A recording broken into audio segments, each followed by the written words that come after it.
Siempre vemos la película, pero nunca nos podemos pensar quién estuvo detrás del vestuario de estas producciones. Y me encuentro con dos divinas que son las encargadas de vestir a todos los que ustedes ven en Los Increibles 2. How are you guys?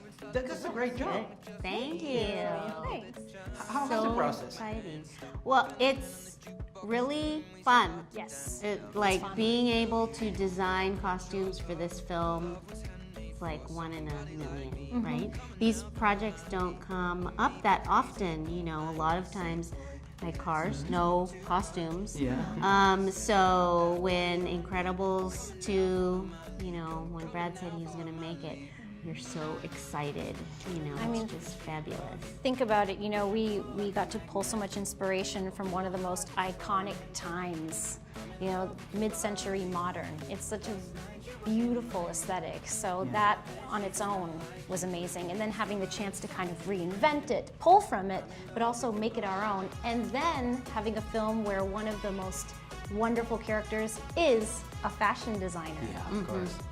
Sometimes people doesn't think about it, but clothes can change the tone of the movie or the feelings of the person. That's very important for you when you're trying to get what to wear, what the guys are gonna wear. Yeah. Is that something that goes Sure. first in your mind? Yes. I mean, absolutely. From the beginning, when we're dealing with a character, old or new, is just read the script and try to figure out what they're about. Who is this character? What do they want? What is their arc in the film? And once we have that information, we can take that into the clothing and use a lot of clever symbolism and have a lot of fun and try to convey those things through not just the palette and the pattern, but also the silhouette and how the clothes are applied, how they are worn. Hay algo muy interesante en la película de Los Increibles y es que además del corazón tiene muchas escenas de acción y estoy hablando con parte del equipo que realizó ese trabajo. Hi you guys, how are you? Good. We're talking about action. This story this time around at the first time, it has a lot of heart, we know that. But it also has a lot of action scenes.